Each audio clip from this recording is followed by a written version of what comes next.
আপনাকে বিয়ে করা আমার পক্ষে সম্ভব নয় স্যার। কেন বলো তো? আমার মাঝে কিসের কমতি আছে? টাকা পয়সা বাড়ি গাড়ি কি নেই আমার, বলো?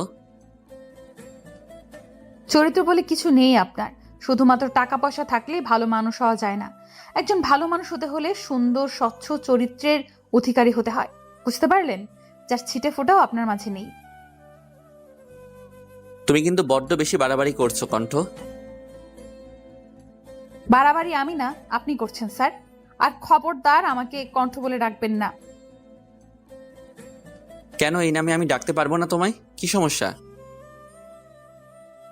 এই নামে আমার আপনজনেরা আমায় ডাকে, তাই। আপনি কেন বুঝতে চাইছেন না? আমি কিছু শুনতে বা বুঝতে চাই না। তুমি আমায় বিয়ে করছো, ব্যাস। আমি পারবো না।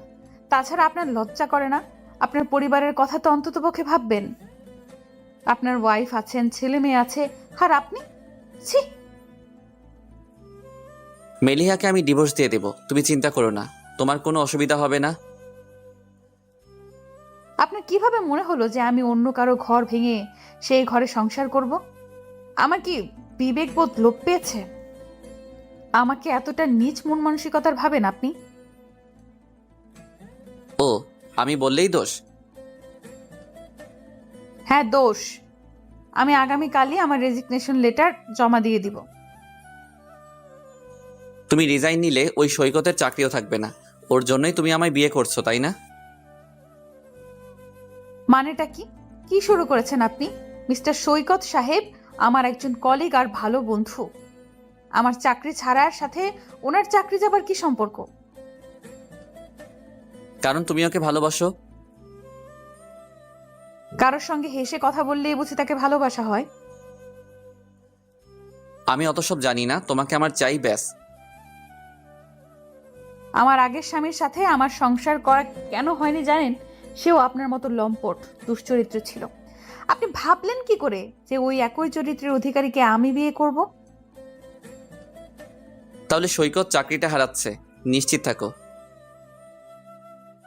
আপনি আমার রাগ ওনার উপর মেটাবেন না প্লিজ স্যার। ওনার বাসায় বৃদ্ধা অসুস্থ মা, একটা ছোট বোন আছে। তার পুরো পরিবার ওনার উপার্জনের উপর নির্ভরশীল। আপনি এমনটা করতে পারেন না। বাহ, সৈকতের জন্য দরদ উতলে উঠছে, আর আমার কথা ভাববার সময় হয় না তোমার? দয়া করুন মিস্টার শোভন, আমি আর কিছু শুনতে চাই না। এই চাকরিটা না থাকলে হয়তো আমি এই বিলাসবহুল ভাবে জীবনটা কাটাতে পারবো না, কিন্তু আমি প্রাণ খুলে বাঁচতে পারবো। হয়তো মানিয়ে নিতে একটু কষ্ট হবে, কিন্তু রোজ রোজ এসব নোংরা কথাগুলো আর শুনতে হবে না। ভালো থাকবেন আপনি, আর কালকেই সব ডকুমেন্টস পেয়ে যাবেন। আসছি স্যার। আরে কণ্ঠ, শোনো। দাঁড়াও বলছি। Shit, damn it. চোখ মুছতে মুছতে রেস্টুরেন্ট থেকে বেরিয়ে আসলাম। এই এক কথার ঘটনা রোজ রোজ আর ভালো লাগে না। লাগবে না আমার এই চাকরি, তবুও তো আমার ইজ্জত ওই লম্পটের হাত থেকে রক্ষা পাবে।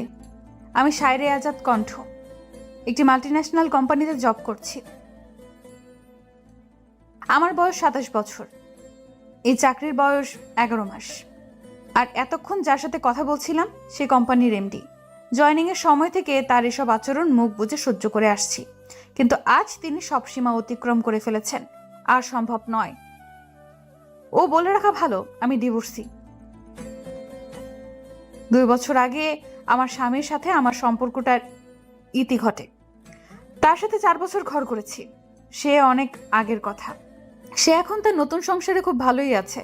তারপর থেকে জীবনের সংগ্রাম করতে করতে আজকের এই অবস্থানে পৌঁছেছি। কিন্তু ওই লোকটার জন্য আমার বহুল কষ্টে অর্জিত অবস্থান খোয়াতে হবে। বুকের ভেতরটা ভীষণ কষ্টে ভারী হয়ে আসছে। পৃথিবীর সব ছেলেরাই কি এমন? প্রতিটি মেয়ের জীবন কি এভাবেই ধ্বংস করা হবে? জানি না এসবের উত্তর। তবে এটা জানি যে কিছু ছেলের উপর পুরো পুরুষ জাতিকেই আমরা ভুল বুঝতে বাধ্য হই। এই যে ধরুন আমার জীবন, কোনো ছেলেকে আমি আর বিশ্বাস করতে পারি না, শুধুমাত্র একজন ব্যতীত। অনেক কথা বলে ফেলেছি, বাকিটা আস্তে আস্তে জানতে পারবেন। বাড়িতে পৌঁছেছি, কলিং বেল বাজতেই আম্মু দরজা খুলে দিল। কি রে মা, আজ এত তাড়াতাড়ি? শরীর ঠিক আছে তো? আরে আম্মু, এত টেনশন করো না, অসুখ করবে। আজকে অফ ডে না, একটু কাজ ছিল তো, তাই বেরিয়েছিলাম। কাজ শেষ, তাই ফিরে এসেছি। কিন্তু মা, তোর চোখ মুখের একই অবস্থা। আম্মু, বাইরে অনেক গরম তো, তাই টায়ার্ড হয়ে গেছি আর কি। আচ্ছা আম্মু, তুমি খেয়েছো? না রে মা। মানে কি? এখন বাজে বিকেল 3:30, অথচ তুমি খাওনি? তোমার ওষুধ আছে না? এমন করলে কিভাবে চলবে? যাও, তুমি টেবিলে গিয়ে বসো, আমি ফ্রেশ হয়ে আসছি। আচ্ছা মা, তুই তাড়াতাড়ি আয়, আমি অপেক্ষা করছি। হুম। ফ্রেশ হয়ে এসে মা মেয়ে খেয়ে নিলাম। আমি ছাড়া আমার মায়ের আর কেউ নেই। একটা বড় ভাই আছে আমার, কিন্তু সে তার পরিবার নিয়ে ব্যস্ত। বৃদ্ধা মাকে দেখার সময় তার হয় না। আর আমার আব্বু, সে তো আমায় নিয়ে চিন্তা করতে করতে স্ট্রোক করে মারা গেছেন আজ 1.5 বছর। আর আমারও আমার মা ছাড়া আর কেউ নেই। খাওয়া শেষ করে আম্মুকে ওষুধ খাইয়ে রুমে চলে এলাম। রুমে এসে শুয়ে রয়েছি, কিচ্ছু ভালো লাগছে না। কিন্তু আমার যোগ্যতায় আমি হয়তো আরো ভালো কোনো চাকরি পেতে পারি। তবে কিসের মায়ায় আমার ভেতরটা ছারখার হয়ে যাচ্ছে। আমি কি সত্যি সত্যি নীল সাহেবের প্রেমে পড়েছি? আমার মতো এমন ডিভোর্সি অপয়া মেয়ের কপালে কখনো এত ভালো মানুষের সান্নিধ্য জুটবে না। কেন মিছে মায়ার বাঁধনে নিজেকে জড়াতে চাইছি? উনি অনেক ভালো কাউকে ডিজার্ভ করেন। আমাকে চাকরির পাশাপাশি নীল সাহেবের মায়াকেও ছাড়তে হবে। তার জীবনে আমার মতো অপয়ার কোনো স্থান নেই। আর ওই অফিসে থাকা মানেই একটা জানোয়ারকে প্রতিনিয়ত সহ্য করা, আর কুনজরে থাকা, কুপ্রস্তাব শোনা। এর চেয়ে মরে যাওয়াই শ্রেয়। আর কালকে নীল সাহেবের স্যারের ব্যাপারে সব জানাতে হবে, কেননা বলা যায় না আমার উপরে জমে থাকা ক্ষোভ থেকে যদি নীলের কোনো ক্ষতি করে দেয়। তাই নীলকে সতর্ক করাটা আমার কর্তব্যের মাঝেই পড়ে। অনেক কষ্টে নিজের মনকে শান্ত করলাম। কালকেই রিজাইন লেটার জমা দিয়ে চাকরিতে ইস্তফা দেব। চূড়ান্ত সিদ্ধান্তে উপনীত হয়েছি। এসব ভাবতে ভাবতেই চোখ লেগে এলো, আর আমি ঘুমের দেশে তলিয়ে গেলাম। ঘুম ভাঙার পর রেজিগনেশন লেটারটা রেডি করে নিলাম, আর কিছুক্ষণের মাঝেই অতীতের পাতায় ডুব দিলাম। হারিয়ে গেলাম সে সকল স্মৃতিতে। ফ্ল্যাশব্যাক 15 মাস আগে। আম্মু দেখো, এইবারে চাকরিটা আমার হয়ে যাবে। ম্যানেজার তো সেরকমই বলল। আমি জানি বাবা, দেরিতে হলেও চাকরি তোর হবেই। বলেছিলাম না, হতাশ হতে নেই। আল্লাহ তার বান্দার দোয়া ফেলে দেন না, ঠিক সময় মতো কবুল করে নেন। তাই মনোবল হারানো যাবে না। আল্লাহ তার সকল বান্দার ধৈর্যের পরীক্ষা নেন। জি আম্মু, আমি নীলাকে গিয়ে বলি, ও খুবই খুশি হবে। না, তুই ওকে আগেই জানাস না, কনফার্ম হওয়ার পর বলিস। আচ্ছা, তোমার ওষুধ খাওয়া হয়েছে না? গিয়ে একটু রেস্ট নাও, আমি টিউশনিটা করিয়ে আসি। কয়টায় আসবি? রাত 8টার মাঝে চলে আসব। আচ্ছা। আমি সৈকত ইভান নীল। আমার বয়স 31 পেরোলো। পরিবারের বড় ছেলে, এখনো বিয়ে থা করিনি। আর এতক্ষণ যার সাথে কথা বলছিলাম তিনি আমার শ্রদ্ধেয় মা। আমার বাবা মারা গেছেন যখন আমার বয়স মাত্র 7 বছর। আমার ছোট বোন সাগরিকা ইভান, নীলার বয়স তখন মাত্র 1.5 বছর। আমার মা আমাদের অনেক কষ্টে লেখাপড়া করিয়েছেন। সেই সময়টাতে কেউ আমাদের পাশে ছিল না। তিনি নিজের সমস্ত সুখ বিসর্জন দিয়ে হাড় ভাঙা খাটুনি খেটে আমাদের এত বড় করেছেন। বাবার গড়িয়ে দেয়া সব স্বর্ণের গহনা বিক্রি করে আমাদের লেখাপড়া করিয়েছেন। এসব ভাবলেই বুকের ভেতরটা তীব্র কষ্টে হাহাকার করে। অনেক বছর ধরে চাকরি খুঁজছি, কিন্তু হয়নি কখনো। এবারেরটাই হয়তো আমার শেষ ইন্টারভিউ। তবে মনে হচ্ছে চাকরিটা হয়ে যাবে। এখন কিছু টিউশন করিয়ে সংসার চালাচ্ছি, মাস শেষে হিমশিম খেতে হয়। ছোট বোনটা সব চাওয়া পূরণ করতে পারি না, মায়ের চিকিৎসা ঠিকমতো করতে পারি না। কিন্তু নীলা বা আম্মু কখন এসব নিয়ে কিছু বলে না, কিন্তু নিজের কাছেই কষ্ট লাগে। এই দুঃখ কি সহজ হয়? মাঝে মধ্যে নিজেকে সবচেয়ে হতভাগা মনে হয়। এসব ভাবতে ভাবতে স্টুডেন্টের বাড়ি পৌঁছে গেলাম। সবগুলো টিউশন শেষ করে মাত্রই বেরোলাম। এখন 7:30 বাজে। আজ 3 স্টুডেন্টের বাসাতেই বেতন দিয়েছে। আম্মুর ওষুধ কিনতে হবে, আবার বাসার বাজারও করতে হবে। হঠাৎ ফোনটা বেজে উঠল। যেই কোম্পানিতে জবের ট্রাই করেছিলাম সেখানকার ম্যানেজারের ফোন।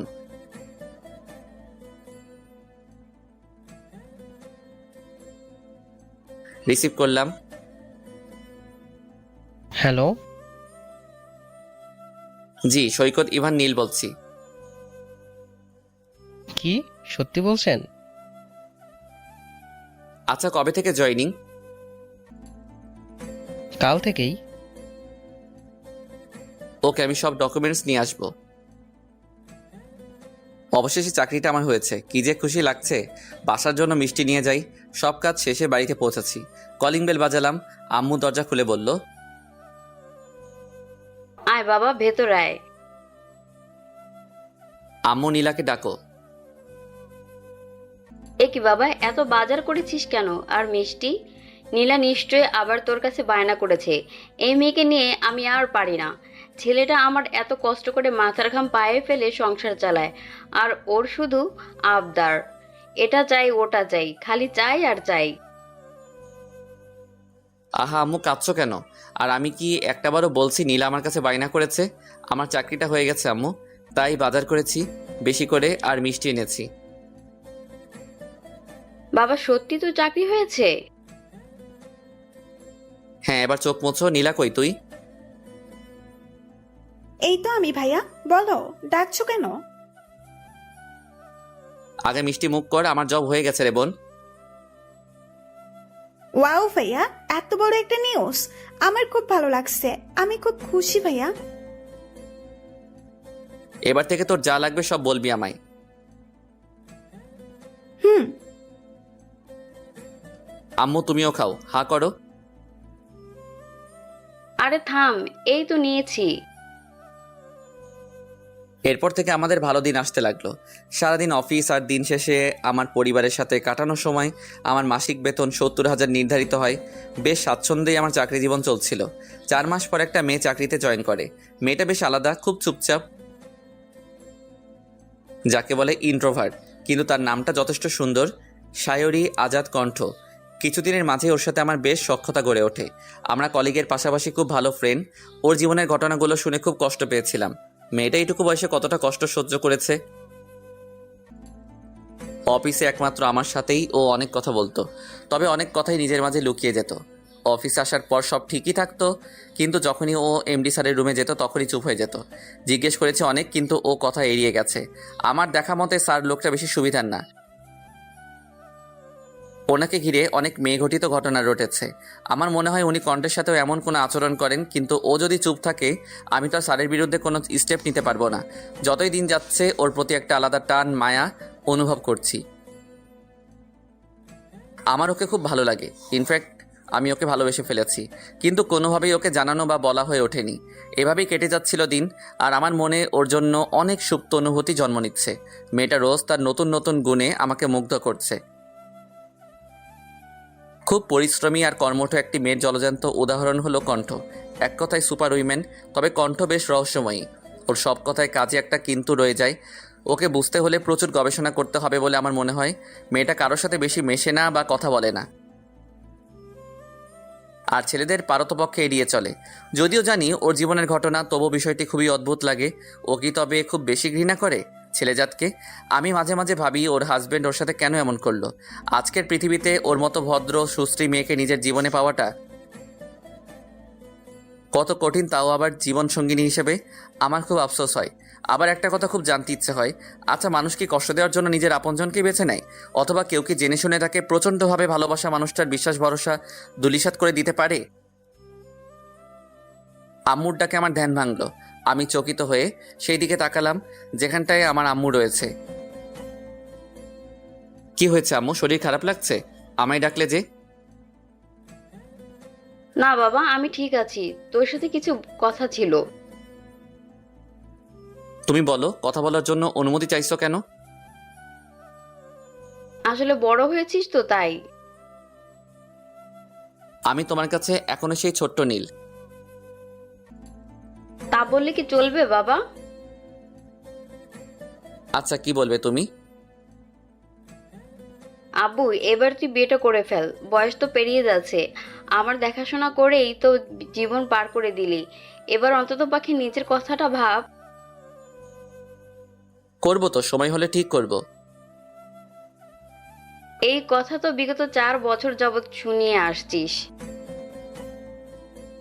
নীলার বিয়েটা দিয়ে তারপর আমিও বিয়ে করব। যা ভালো বুঝিস।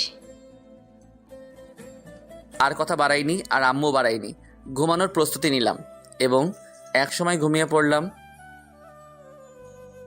অফিসে জয়েন করে সে 2 মাস মতন হয়েছে। এই অফিসের কারোর সাথেই আমার তেমন পরিচয় নেই, আবার কথাও তেমন একটা হয় না। তবে একটা মানুষের সাথে কথা না বলে থাকতে পারি না, সেই মানুষটা হলো নীল সাহেব। ওনার কথাবার্তা, পার্সোনালিটি সবটাই আমায় মুগ্ধ করেছে। অফিসে একমাত্র ওনার সাথেই আমি অনেক কথা বলি। অফিসে ওনার প্রচুর সুনাম রয়েছে।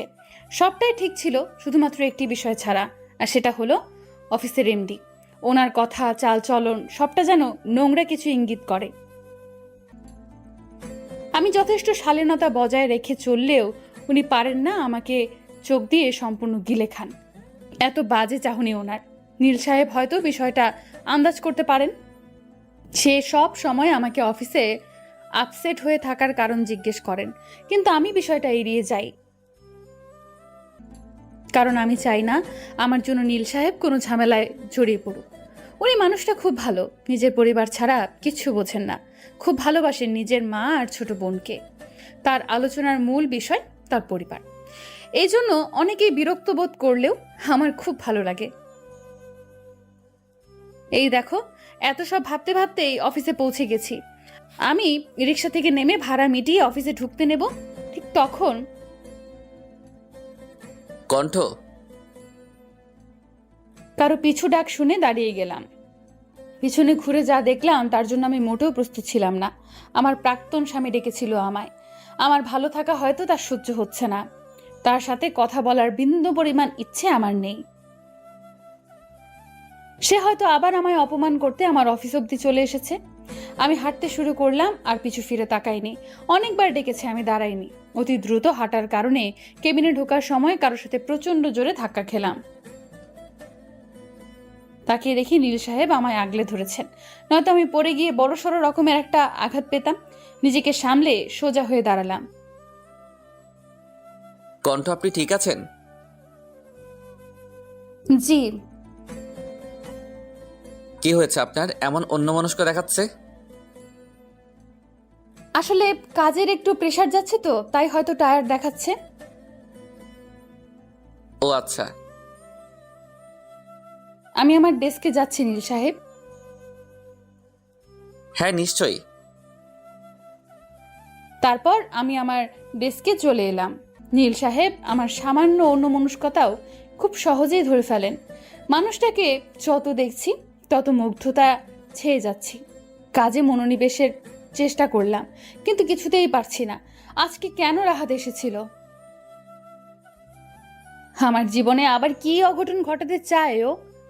আমায় ছেড়ে তো ওর নতুন বউকে নিয়ে সুখেই আছে। আজ এত বছর পর আমাকে দেখা দেওয়ার কি উদ্দেশ্য থাকতে পারে? কিছুক্ষণ পর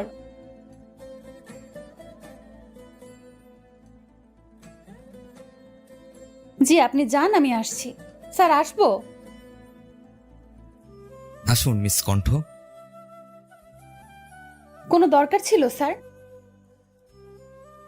কেন, তোমায় কি সবসময় দরকারের জন্য ডাকতে হবে? এমনি কি তোমায় আমি ডাকতে পারি না? আসলে স্যার ঠিক তা নয়। আপনি ডেকেছেন তো, তাই কারণ জিজ্ঞেস করলাম। কিছু মনে করবেন না প্লিজ। করব না, তবে একটা শর্তে। কি? আজকে আমার সাথে বাইরে লাঞ্চ করতে হবে। মাফ করবেন, আমি বাইরের খাবার খাই না। আমি আসছি স্যার। আরে মিস কণ্ঠ, আমার কথাটা তো শুনে যান। কোনো কথা না বলেই আমি স্যারের কেবিন থেকে বেরিয়ে এলাম। ওনাকে ভালো করে চিনেছি এই 2 মাসে। আজ কফি, কাল লাঞ্চ, পরশু ডিনার, আর যতক্ষণ ওনার সামনে ছিলাম মাথা থেকে পা অবধি না হয় হাজারো বার স্ক্যান করেছে। অসভ্য লোক কোথাকার। তারপর আমার ডেস্কে বসে আবার কাজ শুরু করলাম। লাঞ্চের সময়। ব্যস্ত নাকি? আরে নীল, না, কিছু বলবেন? সবাই লাঞ্চ ব্রেকে আর আপনি এখনো কাজ করছেন? খেয়ে নেবেন, চলুন। আমি বাসা থেকে এসেছি। আপনি বরং আজ আমার সাথে লাঞ্চ শেয়ার করুন। আমিও এনেছি। আচ্ছা, একটু অপেক্ষা করুন কণ্ঠ, আমি আসছি। কিছু সময় পর এই তো চলে এসেছি। আমি আজ এই 4 রকমের ভর্তা আর আচার সাথে খুদের ভাত এনেছি। আরে এইসব তো আমার পছন্দের খাবার। আপনি বরং আপনার বক্স আমায় দিয়ে দিন, আমার বক্সটা আপনি নিন।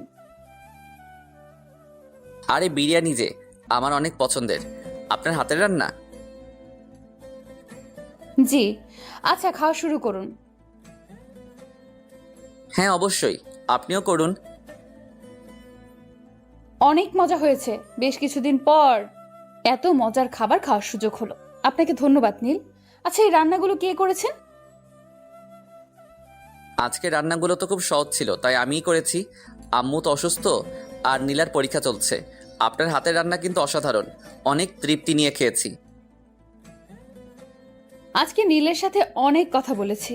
উনি অবশ্য আমাকে সকালের কথা আবার জিজ্ঞেস করেছিলেন, কিন্তু আমি বরাবরের মতো এড়িয়ে গিয়েছি। আগামী সপ্তাহে অফিস থেকে একটা ট্যুরের আয়োজন করা হয়েছে, কারণ বেশ অনেকদিন যাবৎ কাজের প্রচুর চাপ ছিল। সকলেই ক্লান্ত, তাই সকলের চাঙ্গা করতেই এই উদ্যোগ। আমি অবশ্য যেতে চাইছিলাম না, কিন্তু নীলের অনুরোধ ফেলতে পারিনি। মানুষটা খুব ভালো। যতটা দেখছি ততটাই অবাকের চরম পর্যায়ে পৌঁছে যাচ্ছি। আমি যেন তার খুব আপন কেউ। আমায় নিয়ে তার চিন্তার যেন অন্ত নেই। এখন বাইরে ঝুম বৃষ্টি পড়ছে। গ্রীষ্মের তীব্র উত্তাপে এই কয়টা দিন প্রকৃতি পুড়েছে। আজকের বৃষ্টি যেন শান্তির বর্ষণ হয়ে নেমেছে, যা প্রকৃতির পাশাপাশি প্রতিটি হৃদয় শীতল করে দিচ্ছে। অনেক রাত হয়ে পড়েছে। রাতের খাবার আম্মুকে সাথে নিয়ে খেয়ে নেই, আবার সকালে অফিস আছে। খেতে ইচ্ছে করছে না, তবুও খেতে হবে, নতুবা আমার শ্রদ্ধেয় জননী খাবেন না। আর রাতে তার অনেকগুলো ওষুধ আছে, অজ্ঞতা খেতে যেতেই হবে। আম্মু এসো, তাড়াতাড়ি খেয়ে নেবে তো নাকি? তুই খেয়েছিস? না, তোমার সাথে খাবো। আর কথা না বলে বসো দেখি। হুম। খাবার খাওয়া শেষে বারান্দায় এসে বসলাম। দেখলাম আমার ফোন বাজছে। নীল ফোন করেছে। রিসিভ করলাম। কোনো দরকার নীল? কোনো দরকার ছাড়া বুঝি আপনাকে কল করতে পারি না কণ্ঠ? ঠিক তা নয়, অনেক রাত হয়েছে তো, তাই ভেবেছিলাম হয়তো কোনো দরকার। খেয়েছেন? জি, আপনি? আসলে ঘুম আসছিল না, তাই আপনাকে কল করলাম। সমস্যা নেই। এভাবেই অনেকটা সময় নীলের সাথে কথা বলে কাটিয়ে দিলাম। কথায় কথায় রাত 1টা পার হয়ে গিয়েছিল। তারপর ফোন রেখে ঘুমিয়ে পড়লাম। তবে অনেকদিন পর এভাবে কারোর সাথে মন খুলে কথা বলে নিজেকে বেশ হালকা লাগছে। আজকে অফিসের ট্যুর, আমরা শ্রীমঙ্গলে যাচ্ছি। যদিও ট্যুরের পেছনে একটা মহৎ উদ্দেশ্য লুকায়িত রয়েছে, আর তা হলো আমাদের অফিসের একটা শাখা কিছুদিন আগেই ওখানে খোলা হয়েছে। ফলে আমাদের অনেক ক্লায়েন্ট ওখানে রয়েছে, তাই আমরা একটা ডিল করতেই যাচ্ছি শ্রীমঙ্গল। যদিও সবাইকে নিয়ে যাওয়া হচ্ছে সেখানে, তাই ডিলের প্রয়োজনে যাওয়া হলেও সবার মাঝে ট্যুরের আমেজ রয়েছে। আমাদের 24 জনকে নিয়ে যাওয়া হচ্ছে। দুটো দলের সদস্যদের ভাগ করে নেওয়া হয়েছে। অনেকেই পারিবারিক বিভিন্ন কারণে আমাদের সাথে যোগদান করতে পারেনি, তাই আমাদের সঙ্গী হিসেবে 24 জন অবশিষ্ট রয়েছে। আমি এমডি স্যার ও কণ্ঠ একই দলে রয়েছি। আমি কণ্ঠকে আর আপনি বলে কথা বলি না, তুমি বলেই কথা বলি। তবে ও এখন আপনি বলে, এতেই নাকি ওর স্বাচ্ছন্দ্য, তাই আমিও কিছু বলিনি। কারণ কারো কমফোর্ট জোন থেকে তাকে বের করাটা তার জন্য অস্বস্তিকর। এখন সকাল 8টা বাজে। 8:45 অফিসের সামনে সকলে একত্রিত হব। তারপর আমরা মাইক্রোবাসে করে শ্রীমঙ্গলের উদ্দেশ্যে যাত্রা করব। আমি বাসা থেকে বেরিয়ে কণ্ঠকে কল করলাম।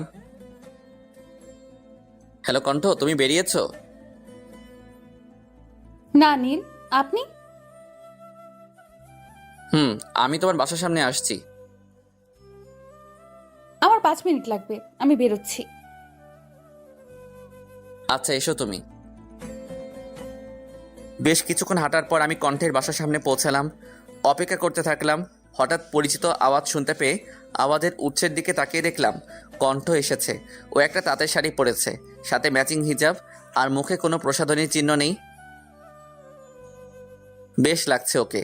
শাড়িটা গাঢ় নীল রঙের, যা ওকে খুব মানিয়েছে। মেয়েটার গায়ের রং চাপা, যার ফলে সব রঙের সাথেই ওকে মানানসই লাগে। আমি কতক্ষণ যে এক দৃষ্টিতে ওর দিকে তাকিয়েছিলাম জানা নেই। মনে হচ্ছে আমার সামনে কোনো হুড দাঁড়িয়ে আছে।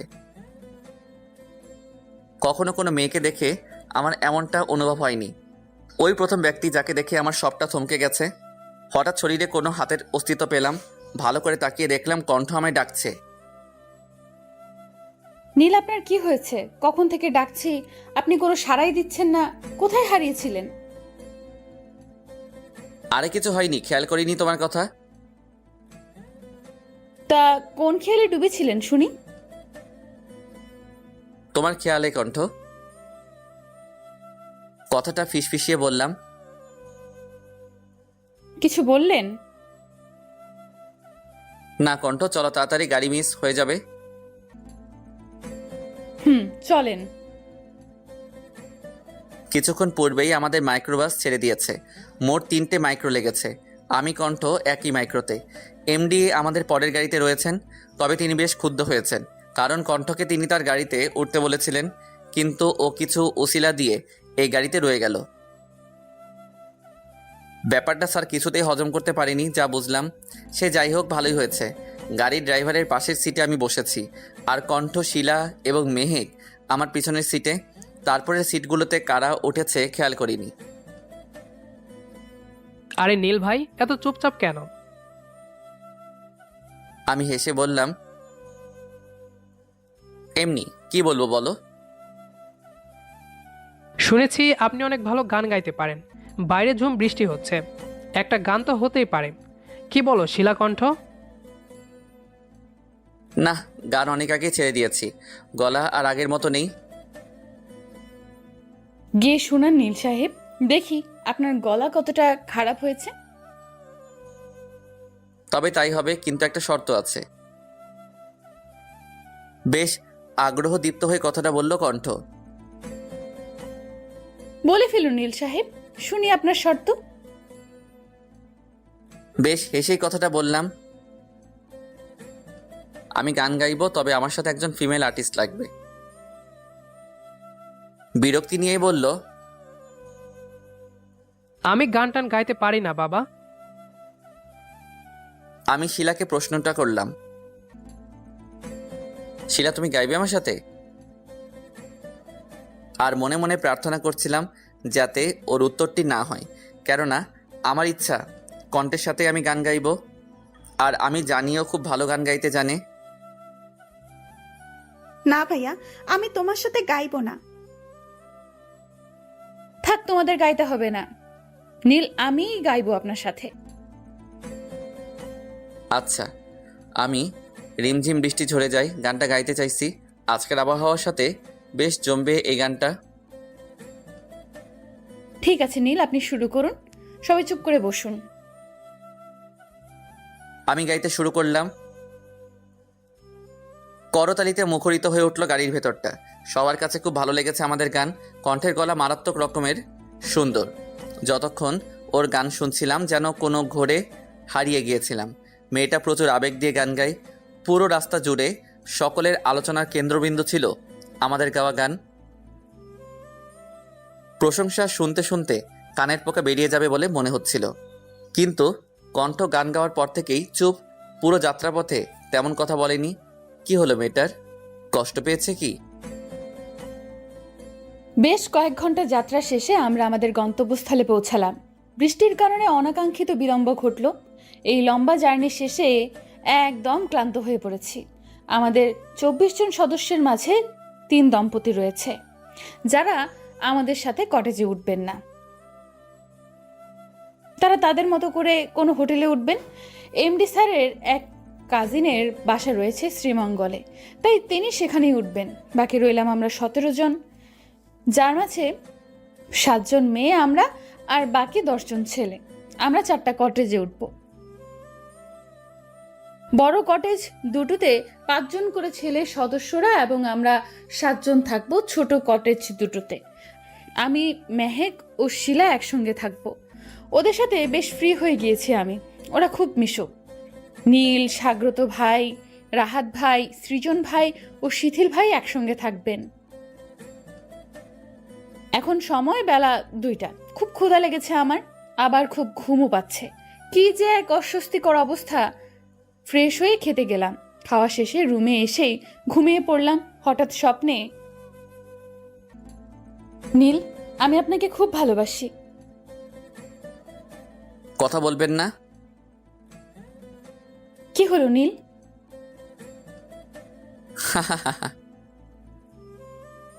এভাবে হাসছেন কেন? ওইদিকে কেন যাচ্ছেন? চারদিকে এমন ধোঁয়াময় হয়ে যাচ্ছে কেন? আপনার শরীরে কি হয়েছে? চামড়া এমন দেখাচ্ছে কেন?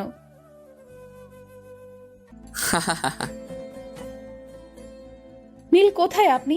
আমার শ্বাস নিতে কষ্ট হচ্ছে। আমি আপনাকে দেখতে পাচ্ছি না। নীল। হঠাৎ ধরফরিয়ে উঠে বসলাম। চারপাশে চোখ বুলিয়ে সময়টা বোঝার চেষ্টা করছি। ঘড়ির কাঁটায় এখন সময় সন্ধ্যে 7টার কিছু বেশি। রুমে এসি চলছে, তবু আমি দরদর করে ঘামছি। মনে হচ্ছে যেন শরীরে অনবরত পানি ঢালা হচ্ছে। খুব অস্থির লাগছে। এটা আমি কি দেখলাম? কেন দেখলাম? আবার কি কোনো ঝড় আসতে চলেছে আমার জীবনে? আচ্ছা, রুমে আমি একা কেন? মেহেক, শিলা কোথায়? 4 ঘন্টা হয়ে গেছে। কতক্ষণ ঘুমিয়েছি আমি? কিন্তু হঠাৎ এমন একটা দুঃস্বপ্ন কেন দেখলাম আমি? কি বিভৎস সে স্বপ্ন! এটা কি আবার কোনো ভয়ঙ্কর বিপদের সংকেত? নিজের মনকে ধাতস্থ করলাম, এটা শুধুমাত্র একটা দুঃস্বপ্ন। এর সাথে বাস্তবতার কোনো মিল নেই। নীল সাহেবকে কি ভয়ঙ্কর দেখাচ্ছিল, যেন তার চামড়া ঝলসে গিয়েছে আর আমার দম আটকে আসছিল, যেন এক্ষুনি রুহু বেরিয়ে যাবে। আমি ফোনটা হাতে নিলাম আর মেহেককে কল করলাম। কিন্তু আশ্চর্য, 5 বার কল করলাম, রিং হলো, ধরলো না। ভাবলাম হয়তো সাইলেন্ট করা, তাই শিলাকে কল করলাম। ফলাফল শূন্য। তাকেও ফোনে পেলাম না, তাই ফোন রেখে ফ্রেশ হতে গেলাম। ফ্রেশ হয়ে রুম লক করে কটেজ থেকে বেরোলাম। রিসেপশনে গিয়ে ম্যানেজারকে জিজ্ঞেস করলাম, আপনি কি জানেন আমার অফিস কলিগরা কোথায়? ম্যাম, তারা বেশ কিছুক্ষণ আগে বেরিয়েছেন। সবাই গিয়েছে? হ্যাঁ। কোথায় গিয়েছেন বলতে পারবেন? না। ও।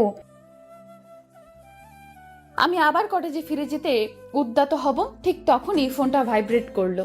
নীল কলটা করেছেন। দেরি না করে কল রিসিভ করলাম। কণ্ঠ, তুমি রিসিপশনে বসো, মেহেক তোমায় নিতে আসছে। বেশ অবাক হয়েই প্রশ্নটা করলাম আমি। কিন্তু আপনি জানলেন কি করে? তুমি বসে থাকো আর মেহেক যা বলে তাই করো। রাখছি আমি। নীল, হ্যালো হ্যালো। ধুর, কেটে দিল কলটা। ভারী অদ্ভুত মানুষ তো। কোথায় যাব, কেন যাব, আর তারা সবাই কোথায়? চিন্তায় চিন্তায় কপালের রগ দপদপ করছে। কিন্তু কিছু সময় অপেক্ষা করার পর মেহেক এলো। ও বলল, কি গো মহারানী, আপনার ঘুম ভাঙলো অবশেষে? হ্যাঁ, তা ভেঙেছে। তবে তোমরা আমায় ডাকো নাই কেন? কি বলছো তুমি? ডাকি নাই মানে? তুমি তো সাড়াই দাওনি, তাই তোমাকে রেখেই আমরা একটু আশপাশ ঘুরেছি। খানিকটা অভিমান নিয়ে কথাটা বললাম। কাজটা মোটেও ভালো করনি। আচ্ছা হয়েছে, মান অভিমানের পালা এখন তোলা থাক। তাড়াতাড়ি চলো আমার সাথে। হুম। এই, কোথায় যাচ্ছ? কেন, তুমি না তোমার সাথে আমায় যেতে বললে? এভাবে তো যাওয়া যাবে না। কেন, আমার ড্রেসটা কি দেখতে ভালো না? এটা চেঞ্জ করে আসবো? না, ড্রেস ঠিক আছে, কিন্তু তুমি চোখ খোলা রেখে যেতে পারবে না। তো আমি চোখ বন্ধ করে হাঁটবো নাকি? আরে বোকা, আমি তোমার চোখ বেঁধে তোমাকে ধরে ধরে নিয়ে যাব। আমি বিরক্তিতে ভ্রুজগল কুচকে বললাম, কেন আমি পারবো না? মেহেক খানিকটা গম্ভীর হয়ে বলল, নীল ভাই তোমাকে কল করেছিল? হ্যাঁ। কিছু বলে নাই?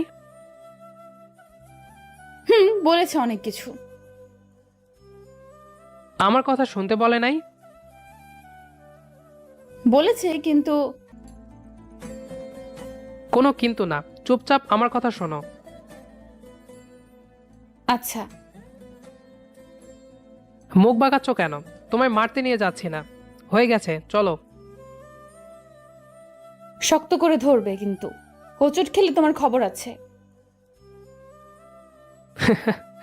বেশ, তবে তাই হবে। মেহেকের হাত ধরে গুটি গুটি পায়ে এগিয়ে চলছি। মনে হচ্ছে সবে হাঁটতে শিখেছি।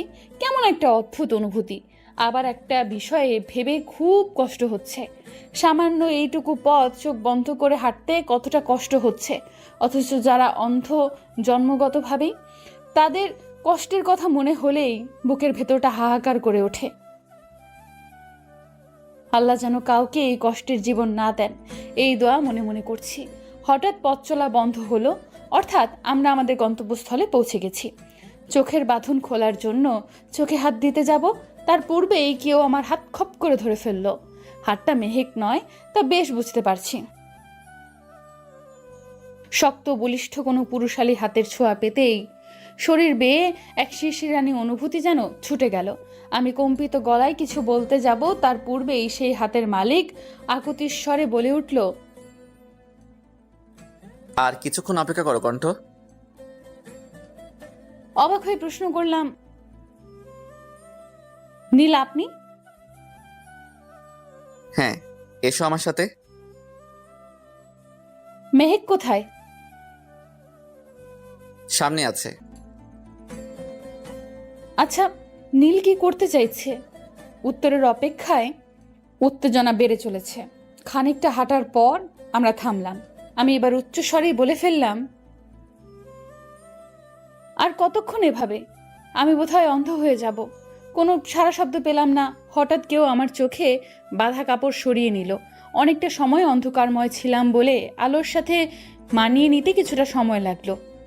এরপর সামনে যা দেখলাম তা রাগে, ক্ষোভে, ক্রোধে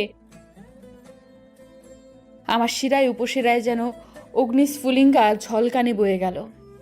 জীবনের সবচেয়ে ঘৃণিত জঘন্য কিছু প্রত্যক্ষ করলাম। কপালের রগে টান অনুভব হচ্ছে, বুকের ভেতরে অস্বাভাবিক যন্ত্রণা হচ্ছে, শ্বাস নিতেও হিমশিম খাচ্ছি, বুকটা হাঁপড়ের মতো ওঠানামা করছে, যেন শ্বাসকষ্টের রোগী আমি। কি অদ্ভুত না? আমরা কণ্ঠকে চমকে দিতে ওর জন্মদিন উদযাপনের সামান্য আয়োজন করেছি। সবটাই হয়েছে আমার বুদ্ধিতে, তবে এমডি স্যারকে জানানো হয়নি, যেহেতু কণ্ঠ বরাবরই তাকে অপছন্দ করে। কিন্তু এখন মনে হচ্ছে কাজটা করা ঠিক হয়নি। কণ্ঠের চোখের কাপড় খুলে দেওয়ার পর ভেবেছিলাম ও খুব খুশি হবে, কিন্তু এখন ওর চোখ মুখের ভাব দেখে যা বুঝতে পারছি তা হলো ও মোটেও খুশি হয়নি। কিন্তু কেন? ওর হাত পা অসম্ভব রকম কাঁপছে, চোখের বর্ণ টকটকে লাল হয়ে গিয়েছে, মনে হচ্ছে চোখ দিয়ে সবকিছু জ্বালিয়ে পুড়িয়ে ভস্ম করে দেবে। আমি ওর কাছে এগিয়ে গেলাম এবং ডাকলাম, কণ্ঠ। ওর কম্পিত গলায় প্রশ্নটা করলো, এসব কে করেছে নীল? আমরা সবাই মিলে করেছি। কেন, পছন্দ হয়নি? কেন করলেন? কে বলেছিল এসব করতে? আমি হতবাক হয়ে তাকিয়ে রইলাম। কি এমন হলো যে মেয়েটা এইভাবে রিয়াক্ট করলো? সম্বিত ফিরে পেতে আমি বললাম, কেন, কি হয়েছে, বলবে তো? আপনারা সবাই শুধু আমাকে কষ্ট দিতে জানেন। যখনই সবটা ভুলে আবার নতুন সূচনা করতে চাই, ঠিক তখনই আমার অতীত আমাকে স্মরণ করিয়ে দিয়ে বোঝাতে চান আমার জীবনে আনন্দের কোনো স্থান নেই। কেন কেন এমন করেন? আমি কি ক্ষতি করেছি আপনাদের? কথাগুলো বলতে বলতে কান্নায় ভেঙে পড়ে কণ্ঠ। উপস্থিত সকলেই হতভম্ব হয়ে যায়। কি এমন হলো যার দরুণ কণ্ঠ এহেন আচরণ করছে? আমার বুকের ভেতর ছ্যাদ করে উঠল। আচ্ছা, নিজের অজান্তেই কি ওকে অনেক বেশি কষ্ট দিয়ে ফেললাম? ওর কান্নার হৃদয় বিদারক শব্দে আশপাশের পরিবেশ বাতাস ভারী হয়ে উঠেছে। এত কষ্ট লুকিয়ে রেখেছিল ও ওর মনে, কেউ যে এগিয়ে গিয়ে ওকে সান্ত্বনা দেবে সেই সাহসটাও কারো হচ্ছে না। আমি রেস্টুরেন্টের করিডোরের এক প্রান্তে অসহায়ের মতো দাঁড়িয়ে রইলাম। কথা বলার চেষ্টা করছি, কিন্তু মুখ থেকে একটা টু শব্দ বেরোচ্ছে না। বেশ খানিকটা সময় কণ্ঠ কাঁদল। তারপর শিলা ও মেহেক ওকে ওর কান্নার কারণ জিজ্ঞাসা করল। কণ্ঠের জন্মদিন ঘিরেই তার জীবনের সকল তোলপাড়ের সূচনা।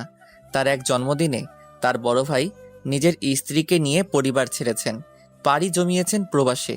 ঘটনার সমাপ্তি এটুকুতে হলেও পারত, কিন্তু ঘটনাটি সমাপ্তির দ্বারপ্রান্তে পৌঁছেনি। কণ্ঠ তার আরেকটি জন্মদিনে নিজের অনাগত সন্তানদের হারিয়েছে। যদিও এর জন্য তার প্রাক্তন স্বামী দায়ী। লোকটা তার পরকীয়া সম্পর্কের জেরে কণ্ঠ যখন 6 মাসের অন্তঃসত্ত্বা, কণ্ঠকে তখন বেধড়কভাবে মেরেছিল। ফলশ্রুতিতে কণ্ঠ হারায় তার অনাগত সন্তানদের। ডক্টর বলেছিলেন কণ্ঠ 2 সন্তানের জননী হবেন। হায় আফসোস, মেয়েটির মা হওয়া হয়ে ওঠেনি। আবার আরেক জন্মদিনেই কণ্ঠের ডিভোর্স হয়েছিল। এই পর্যন্ত ঘটনা থেমে থাকেনি। কণ্ঠ তার প্রাণের প্রিয় পিতাকেও হারিয়েছিল তার জন্মদিন নামক এক অভিশপ্ত দিনে। সেই থেকে জন্মদিন আসলে কণ্ঠ মনমরা হয়ে থাকে। দিনটি ঘুরে ফিরে কেন বারবার আসে তার জীবনে? কণ্ঠের মুখে সম্পূর্ণ ঘটনা শুনে নিস্তব্ধতায় ছেয়ে গেছে পুরো করিডর। প্রতিটি মানুষ এই হৃদয় বিদারক বর্ণনা শুনে শোকাহত, মর্মাহত। কেউ সান্ত্বনা দেওয়ার কোনো ভাষা খুঁজে পায়নি। সবাই নীরবে অশ্রু বিসর্জন করছে। আমি যেন নিঃশ্বাস নিতে ভুলে গেছি। কি করে পারলাম মেয়েটাকে এতটা কষ্ট দিতে? ও কি আমায় আদৌ ক্ষমা করবে? আমি কণ্ঠের দিকে তাকাতে সাহস পাচ্ছি না। কণ্ঠ ছুটে বেরিয়ে গেল রেস্টুরেন্ট থেকে। মেহেক, শিলাসহ আরও বেশ কয়েকজন মেয়ে কলিগ ওর পিছু নিল।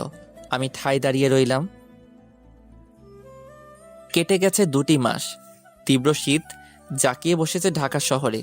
শহর জুড়ে চলছে পৌষ পার্বণের পিঠা উৎসব। কি দারুণ একটা অনুভূতি। সেদিন কণ্ঠের কষ্টে কেঁদেছিলাম আমিও। অন্তর্দহনে জ্বলে পড়ে ছারখার হয়ে গিয়েছিলাম। পরে অবশ্য কণ্ঠ আমার কাছে ক্ষমা চেয়েছিল। ওর ভাষ্যমতে এতে আমার কোনো দোষ ছিল না। ও নাকি অতিরিক্ত আবেগপ্রবণ হয়ে আমার সাথে বাজে ব্যবহার করে ফেলেছিল, তাই ও লজ্জিত। আমি বলেছিলাম এখানে দোষটা আসলে আমাদের কারোরই ছিল না। তুই তোমার জায়গায় নিরপরাধ আর আমি আমার জায়গায়। সব দোষটা আসলে নিয়তির। আমার কথা শুনে কণ্ঠ অশ্রুসিক্ত হয়ে পড়েছিল। এরপর কিন্তু আমাদের বন্ধুত্বটা আরও মজবুত হয়েছিল। আজকে কেন জানি এসব ভাবতে খুব ভালো লাগছে। তবে সেই দিনের সেই ঘটনা, কণ্ঠের আর্তনাদ আমার হৃদয়কে আজও কাঁদায়। মনে হয় সবকিছুর জন্য আমি দায়ী। ধ্যান ভাঙল আম্মুর ডাকে। আজ অফিস নেই, সাপ্তাহিক ছুটির দিন শুক্রবার। নীলাব্বু, কি হয়েছে আম্মু?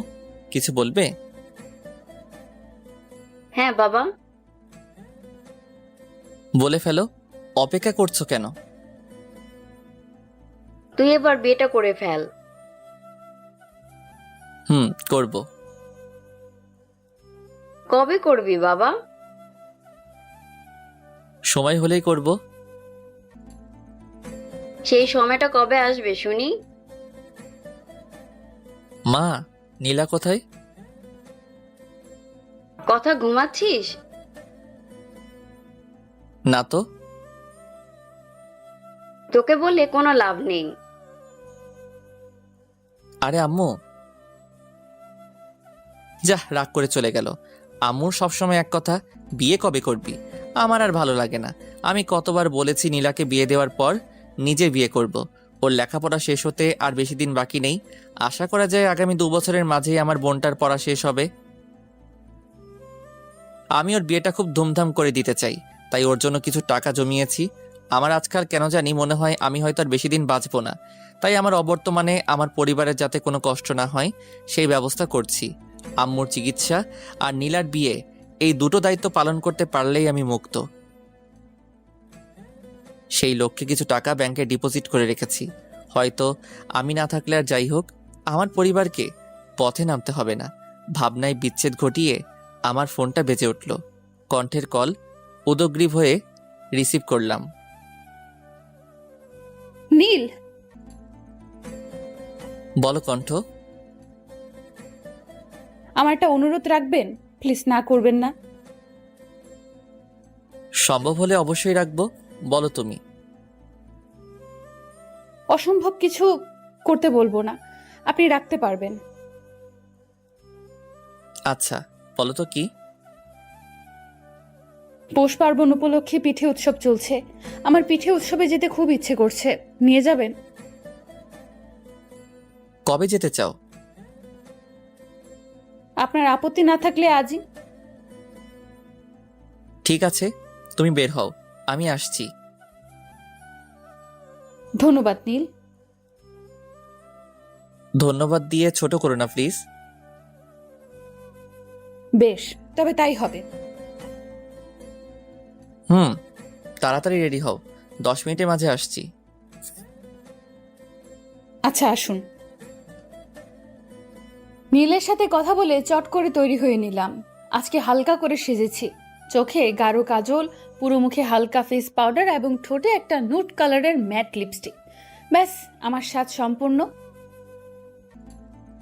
কাতানের গাঢ় নীল একটি শাড়ি পরেছি, সাথে ম্যাচিং হিজাব, আর গায়ে জড়িয়ে নিয়েছি একটা কালো রঙের শাল। এতেই প্রায় 6 মিনিট পার করে ফেলেছি। না, এবার বেরোতেই হবে। নীল হয়তো এসে পড়েছে এবং আমার জন্য অপেক্ষা করছেন। উফ, বাইরে কি ঠান্ডা! আমার হাত পা বুঝি জমে যাবে। মা, দরজা লাগিয়ে দাও, আমি আসছি। এই বলে জোরে হাঁক দিলাম। কোথাও যাচ্ছিস মা? মামুনি, একটু বের হচ্ছি, তাড়াতাড়ি ফিরে আসবো। আচ্ছা মা, সাবধানে যাস, আর বেশি রাত বাইরে কাটাস না। কিঞ্চিত হেসে বললাম, যথা আজ্ঞা মাতাজি। গেটের বাইরে বেরিয়ে দেখি নীল সাহেব ফোনে স্ক্রল করছেন। আমি হালকা করে কাশলাম সাড়া পাওয়ার জন্য, কিন্তু নীল তো কোনো পাত্তাই দিলেন না। কি এমন দেখছেন ফোনে যার জন্য আমায় ওনার চোখেই পড়ল না? তারপর হেঁটে ওনার সামনে গিয়ে জোরে জোরে গলা ছাড়লাম।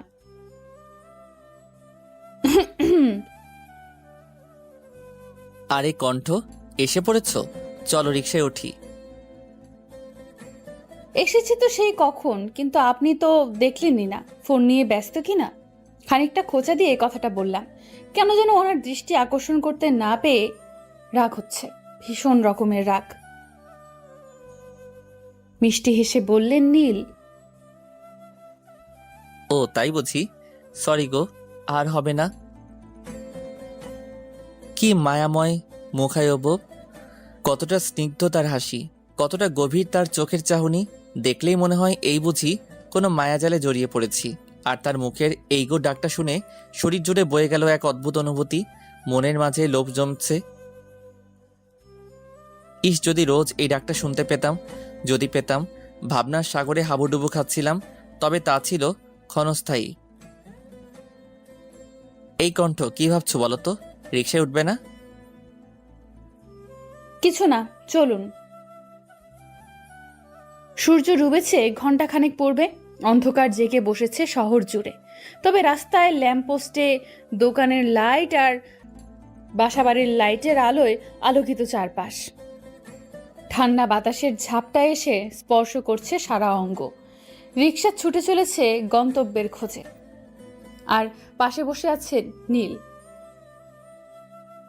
তবে আমাদের মাঝে আরো 2-1 বসতে পারবে বলে মনে হয়।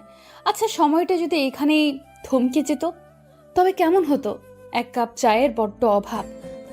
ভাবনা সমাপ্তি ঘটল, কেননা রিকশা থেমে গেছে, যার অর্থ আমরা আমাদের কাঙ্ক্ষিত গন্তব্যে পৌঁছেছি। আমি নামলাম রিকশা থেকে। এতটা পথে আমরা একটা কথাও বলিনি। নিশ্চুপ থেকে প্রকৃতির স্নিগ্ধতা অনুভব করছিলাম। শান্ত স্বরে নীল বলল, কণ্ঠ চলো। চলেন। আমি আশপাশ ঘুরে ঘুরে দেখছিলাম। হরেক পদের পিঠার স্টল রয়েছে। মনে পড়ে গেল ছোটবেলার কথা। শীতের সময় গ্রামে যখন বেড়াতে যেতাম তখন কত পিঠা খেতাম, আর এখন তো বাসায় সেভাবে পিঠা তৈরি করাও হয় না, তাই খাওয়া সৌভাগ্য হয়ে ওঠে না। চারপাশ পিঠার সুঘ্রাণে ম ম করছে। আমি পাটিসাপটা পিঠার স্টল দেখে দাঁড়িয়ে পড়লাম। নীল বললেন, কি হলো, থেমে গেলে যে? কপাল কুঁচকে কথাগুলো বললাম আমি। পৌষ পার্বণের পিঠা উৎসবে এসেছি কি করতে? শুধু কি ঘুরে ঘুরে দেখবো, খাবো না? না, তা হবে কেন? তা কোন পিঠে খাবে? আপাতত পাটিসাপটা দিয়ে শুরু করব, তারপর ভেবে দেখছি আর কি টেস্ট করা যায়। তবে শুরু করা যাক। আমরা পাটিসাপটা, ভাপা পিঠা, চিতই পিঠা, খেজুর পিঠা, দুধ চিতই পিঠা, বিবিখানা পিঠা সহ আরো অনেক রকমের পিঠা টেস্ট করলাম। অসম্ভব মজা ছিল পিঠাগুলো। এত পিঠা খেয়ে ফেলেছি যে এখন হাঁটতে হিমশিম খেতে হচ্ছে। তবুও খুব উপভোগ্য ছিল মুহূর্তগুলো। নীলের একই অবস্থা। হঠাৎ নীল বলে উঠলেন, এই কণ্ঠ, একটু বিশ্রাম নেই, কি বলো? ঠিক বলেছেন, হাঁটতে কষ্ট হচ্ছে। কিছু সময় বিশ্রাম নিয়ে তারপর চলে যাব। নিষ্প্রভ কণ্ঠে আমি বললাম, নীল এখন কয়টা বাজে? সবে 7:45 বাজে, 8টা পর্যন্ত বসি, তারপর রওনা হব। ঠিক আছে, আপনাকে অনেক ধন্যবাদ নীল। নীল খানিকটা অবাক হয়ে বললেন, ধন্যবাদ কেন? উচ্ছ্বাসিত হয়ে কথাগুলো বললাম, এত সুন্দর একটা সন্ধ্যা উপহার দেওয়ার জন্য। এটা আমার জীবনের অন্যতম একটি সুন্দর মুহূর্ত, আমার কাটানো সবচেয়ে ভালো সন্ধ্যা। তোমাকেও ধন্যবাদ আমাকে এত সুন্দর সময় উপভোগ করতে দেওয়ার জন্য। আড্ডা চলল বেশ অনেকটা সময়। তারপর আমরা বাসার উদ্দেশ্যে রিকশায় চড়লাম। আবার আমরা বেশ অনেকটাই স্বাভাবিক হয়ে গেলাম। আগের মতো আর জড়তা কাজ করছিল না। অনেক কথা বলতে বলতেই আমরা বাসায় এসে পড়লাম। আমায় বাসার গেটে নামিয়ে দিয়ে নীল নিজের বাসার উদ্দেশ্যে রওনা দিলেন। যতক্ষণ নীলকে দেখা গেল আমি তাকিয়ে দেখলাম। উনি অদৃশ্য হতেই আমি বাসায় ঢুকে গেলাম। বাসায় ফিরে ফ্রেশ হয়েই বিছানায় শরীর এলিয়ে দিতেই ঘুমে তলিয়ে গেলাম। পরদিন সকালে অ্যালার্মের বিকট শব্দে ঘুম ভেঙে গেল। আর মোড়া ভেঙে উঠে বসলাম। সকাল 7টা বাজে। বিছানা গুছিয়ে বারান্দায় গিয়ে দাঁড়ালাম। কর্মব্যস্ত মানুষের আনাগোনা রাস্তায় শুরু হয়েছে। শান্ত নীরব রাস্তায় মানুষের কোলাহল বাড়ছে। কিছুটা সময় পরিবেশ পর্যবেক্ষণ করে ফ্রেশ হতে চলে গেলাম। ফ্রেশ হয়ে নাস্তা তৈরি করে আম্মুকে সাথে নিয়ে ব্রেকফাস্ট সেরে নিলাম। আজকে নাস্তায় ফ্রোজেন পরোটা ভেজেছি আর সাথে করেছি সবজি আর ডিম ভাজি। নাস্তা শেষে 1 কাপ চা খেলাম, ব্যাস আর কি লাগে। খাওয়া শেষে লাঞ্চ তৈরি করে ফেললাম চট করে। আজকের লাঞ্চে করেছি ভুনা খিচুড়ি আর সাথে বিফ কারি। সব গুছিয়ে তারপর গোসল সেরে অফিসের জন্য তৈরি হয়ে নিলাম।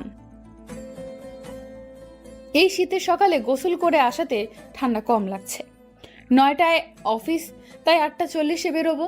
আম্মুকে ওষুধ খাইয়ে বিদায় নিয়ে বের হয়ে পড়লাম। আজকে কিছু ডিল সাইন হবে। তারপর রিক্সা নিয়ে নিলাম। বেশ অনেকটা সময় পর অফিসে এসে পৌঁছালাম। ভাড়া দেওয়ার সময় পেছন থেকে এমডি স্যার ডাকলেন আমায়। মিস সায়রি, জি স্যার, বলেন। আপনি রোজ এমন রিক্সায় করে যাতায়াত করেন কেন? আমার যা সামর্থ্য আমি তাই করি স্যার। আহা, রেগে যাচ্ছেন কেন? আপনি চাইলে আমি রোজ আপনাকে পিক করতে পারি, কিন্তু আপনার এত কষ্ট করার কোনো প্রয়োজন নেই। আমি রিকশায় চড়ে স্বাচ্ছন্দ্য পাই। আশা করি আপনি বুঝতে পেরেছেন। আমি আসছি স্যার, কিছু ফাইল চেক করতে হবে। একটু পরেই তো মিটিং। গম্ভীর স্বরে কথাগুলো বলে চলে আসলাম। একরাশ হতাশা নিয়ে বললেন তিনি। আচ্ছা আপনি যান। অফিসে পৌঁছেই অনেকগুলো ফাইল ঠিক করছিলাম। বেশ অনেকক্ষণ পর কণ্ঠ আসলো। ও প্রথমে ওর ডেস্কে গেল, তারপর আমার কাছে এসে বলল, নীল, আপনি আমার এই ফাইলগুলো চেক করে দেন তো। আমি দেখেছি, তারপরও একটু দেখে নেন। তুমি দেখলে তাতে কি আর ভুল থাকতে পারে? তবুও তোমার অনুরোধ রাখতে দেখছি। আপনি সব সময় একটু বেশিই বলেন। আচ্ছা তুমি রেখে যাও, আমি দেখে তোমায় দিয়ে আসবো, কেমন? জি অবশ্যই। বেশ অনেকক্ষণ পর এমডি স্যারের রুমে কণ্ঠকে যেতে দেখলাম। তারপর প্রচুর চিৎকারের আওয়াজ শুনতে পেলাম। বুঝতে পারলাম স্যারের সাথে কণ্ঠের নিশ্চয়ই কোনো ঝামেলা হয়েছে। ছুটে গেলাম সেখানে। গিয়ে দেখি স্যার কণ্ঠের গায়ে হাত তুলতে যাচ্ছিলেন। আমি তাড়াতাড়ি করে ওনার হাত ধরে ওনাকে আটকে দিলাম। উনি উত্তেজিত হয়ে হাত ছুটতে লাগলেন। তারপর অফিসের অন্যান্য স্টাফরাও ছুটে আসেন এই কোলাহলের শব্দে। কণ্ঠ চোখ মুখ শক্ত করে দাঁড়িয়ে আছে, রাগেও ফোঁসফোঁস করছে। আমি এখানে সময় মতো না পৌঁছালে মারাত্মক কিছু একটা হয়ে যেত। কিন্তু কি এমন হলো, হঠাৎ এমন রণাঙ্গনে পরিণত হয়েছে কেন? অনেক কৌতূহল মনে চেপে রেখে পরিস্থিতি শান্ত করার চেষ্টা করছি। তারপর সুযোগ বুঝে কণ্ঠকে নিয়ে বেরিয়ে এলাম। আজকের ক্লায়েন্ট মিট আপ আপাতত স্থগিত করা হয়েছে। কিছুই বুঝে উঠতে পারলাম না। মুহূর্তের মাঝে অফিসের পরিবেশ পাল্টে গেল। সবাই অবশ্য স্যারকে হাত তোলার অবস্থায় দেখেনি, শুধুমাত্র উত্তেজিত অবস্থায় দেখেছে। তারা ধারণা করছে যে কোনো ইম্পর্ট্যান্ট ফাইল হয়তো বা কণ্ঠ ভুল করেছে, তাই স্যার এতটা উত্তেজিত হয়ে পড়েছেন। কিন্তু আমার মন বলছে অন্য কিছু। কণ্ঠকে জিজ্ঞেস করতে হবে। আজকে অফিস তাড়াতাড়ি ছুটি হয়ে গেল। কণ্ঠ কোনো কথা না বলেই চলে গেল। আমিও আর কিছু বলিনি ওকে। রাতের আকাশ মেঘাচ্ছন্ন হয়ে রয়েছে। শিশির বিন্দু জানালার গ্রিলে জমেছে, মনের কোণেও মেঘ জমেছে। হৃদয় উঠোন জুড়ে আজ শুধুই বিষণ্ণতা। কোথাও কি শান্তি নেই? কেন জীবনে এত তোলপাড়? জীবন যদি থমকে যেত। বারান্দায় বসে এই কথাগুলো এক মনে ভাবছে কণ্ঠ। কি তার অপরাধ? মেয়ে হয়ে জন্মানোটাই হয়তো তার জীবনের মস্ত বড় অপরাধ। বুক চিরে বেরিয়ে এলো একরাশ দীর্ঘশ্বাস।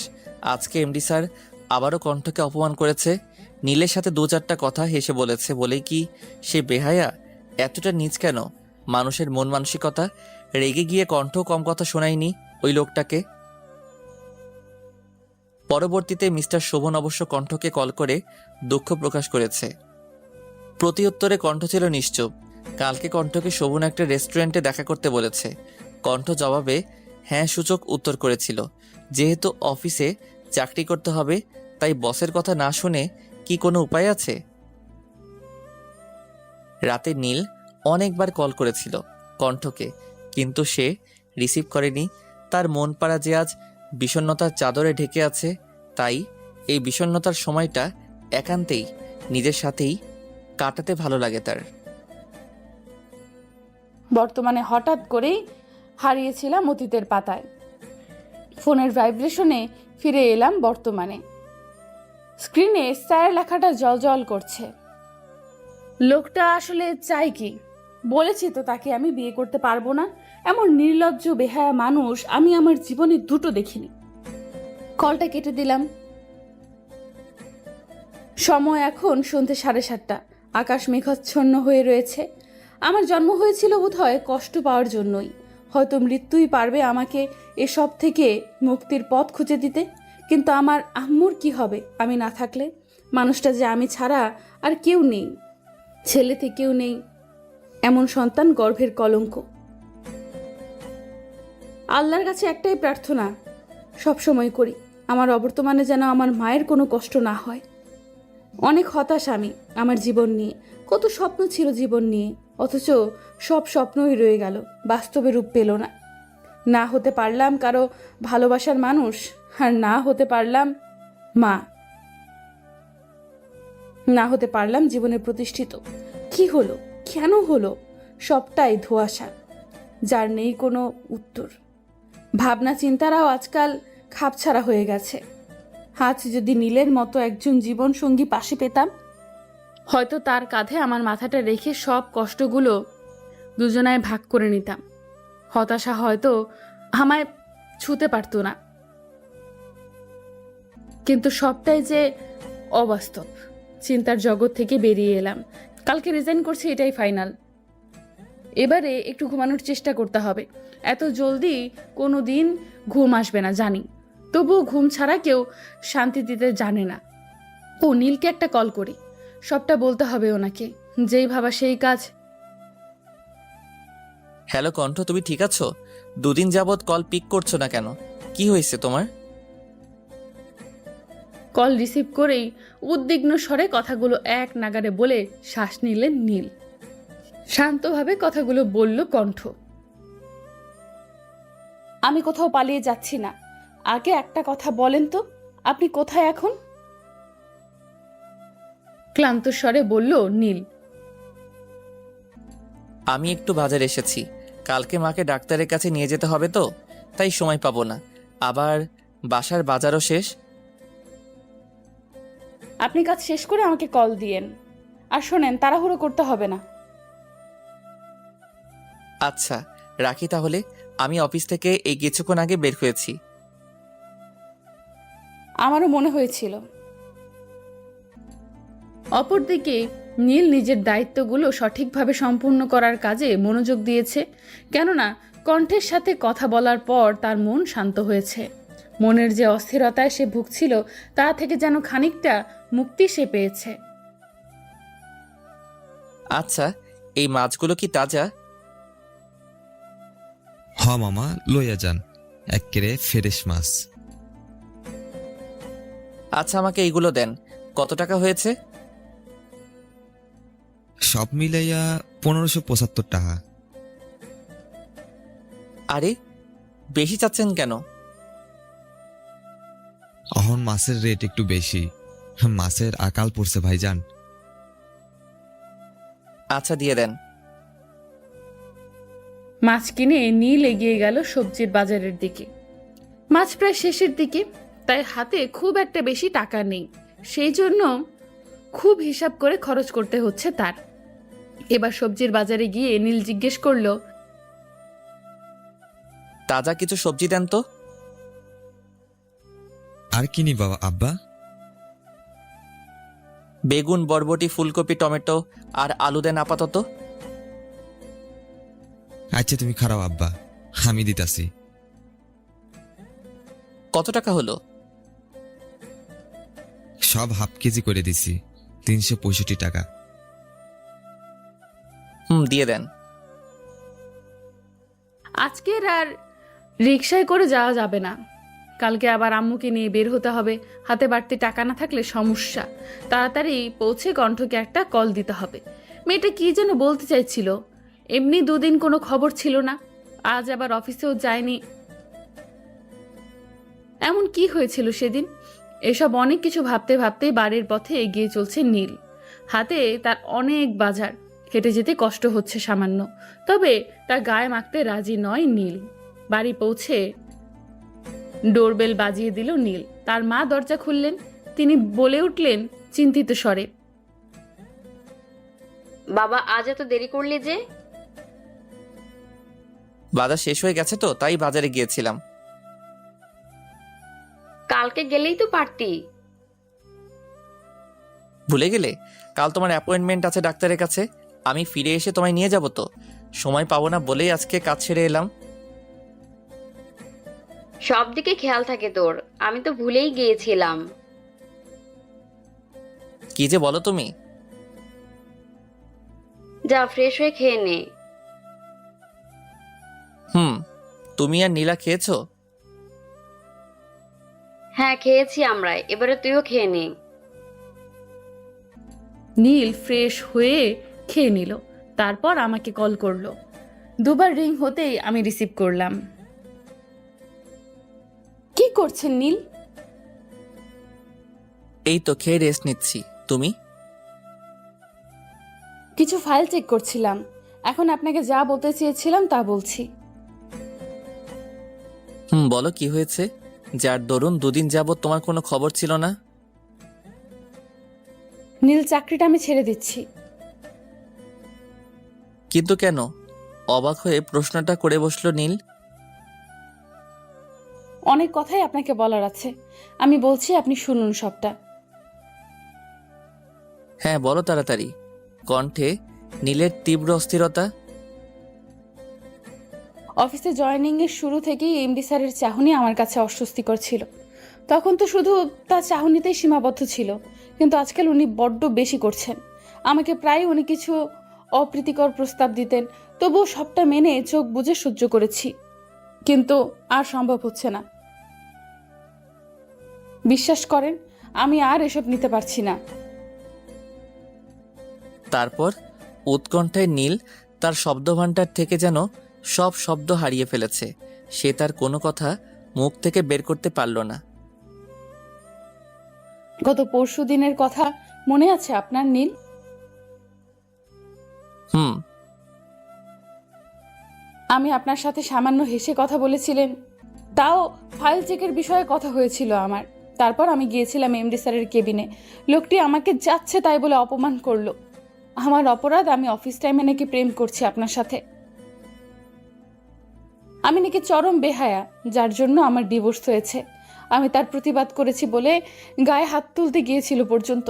ভাগ্যিস আপনি সময় মতো এসে গিয়েছিলেন। ওপাশে নীল নিস্তব্ধ হয়ে সব শুনছে, কোনো কথা বলছে না। কণ্ঠ আবার বলতে শুরু করলো, ওই দিন রাতে উনি আমায় মেসেজ করেছিলেন, তাতে লেখা ছিল, আমি হুবহু বলছি, কণ্ঠ, আমি সত্যি দুঃখিত। আমার ওইরকম ব্যবহার করা একদম ঠিক হয়নি। আসলে তোমাকে আমি অনেক ভালোবাসি, তো অন্য কারোর সাথে তোমাকে সহ্য করতে পারি না। প্লিজ তুমি কালকে আমার সাথে ফাল্গুন রেস্টুরেন্টে দেখা করবে, প্লিজ। কথা দিচ্ছি আর বিরক্ত করব না।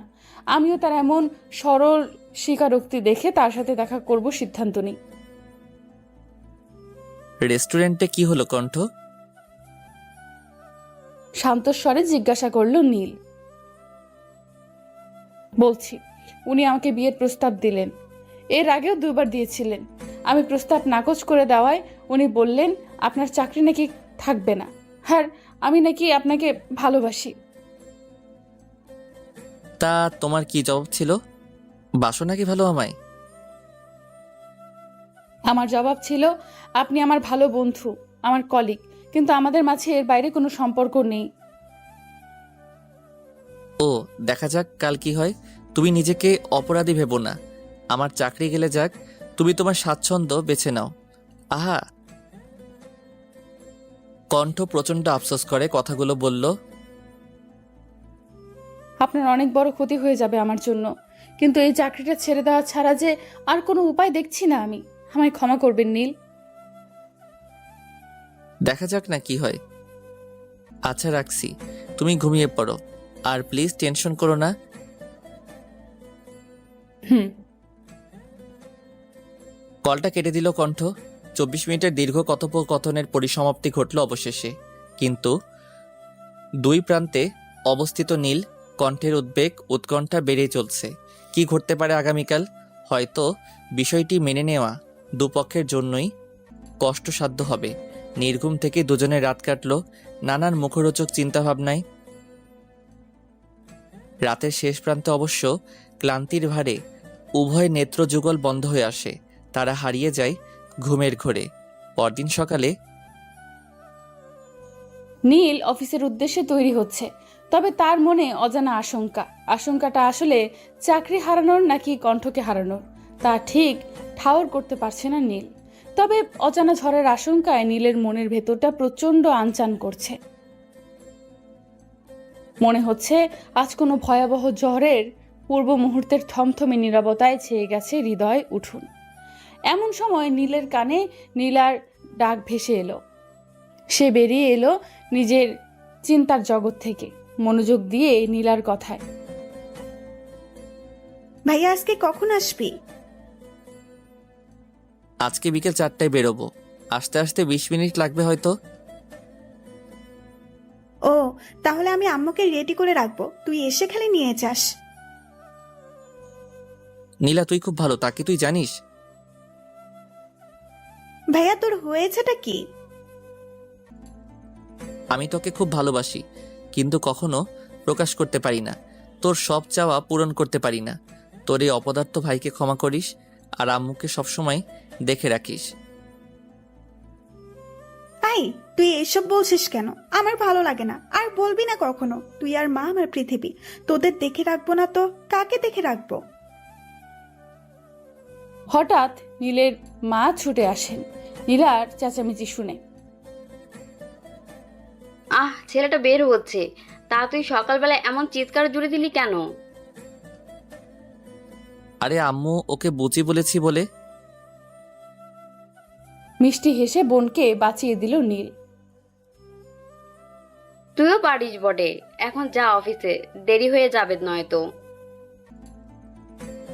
আচ্ছা আম্মু তুমি তৈরি থেকো, আমি নিয়ে যাব কিন্তু। আর আম্মু কখনো তোমার মনে কষ্ট দিয়ে থাকলে মাফ করে দিও, মনে পুষে রেখো না তোমার অভিমান। না রে বাবা, তুই আমার মনে কখনো আঘাত দিস নাই, তবে তোর বিয়ের কথা বললেই কেমন যেন করিস। আচ্ছা আর করবো না, এবার আসি তবে, নয়তো খুব দেরি হয়ে যাবে। আয় বাবা। দরজা খুলে বের হতে গিয়ে নীল একটা হোঁচট খেলো। তারপর খানিকটা সময় থেমে রইল, কিন্তু নীলের মা এই ঘটনা দেখে অস্থির হয়ে বললেন,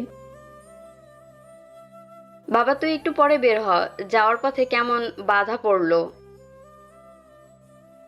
আহা আম্মু, তুমিও না, একটু অন্যমনস্ক হয়ে পা বাড়াতে গিয়ে সামান্য হোঁচট খেয়েছি, তাতেই অস্থির হয়ে পড়লে? না বাবা, আমার মনটা কেমন যেন করছে, কিছু ভালো লাগছে না। বাবা তুই সাবধানে যাস। আচ্ছা মা, নীলামায়ের খেয়াল রাখিস, আর কল করলে সময় মতো রিসিভ করিস। আচ্ছা ভাইয়া। নীল নিজের উদ্দেশ্যে যাত্রা শুরু করলো, তবে দরজা থেকে বেরিয়ে একবার পিছু ফিরে তাকালো। তার মায়ের চিন্তিত মুখখানা আর বোনের অস্থিরতায় পূর্ণ মুখবয়ব এক নজরে দেখে নিল। কেন যেন তার মনে হচ্ছে এই বুঝি পরিবারের সাথে তার শেষ দেখা, আর বোধহয় বাড়ি ফেরা হবে না। কিন্তু হঠাৎ এমন অবান্তর চিন্তার কুল কিনারা উদযাপন করতে অক্ষম হলো নীল।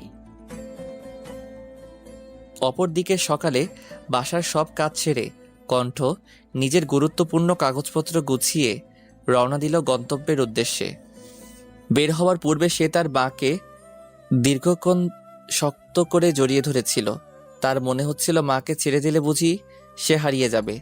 আজ কণ্ঠের চোখে শুধু সেদিনের সেই দুঃস্বপ্ন ভাসছে।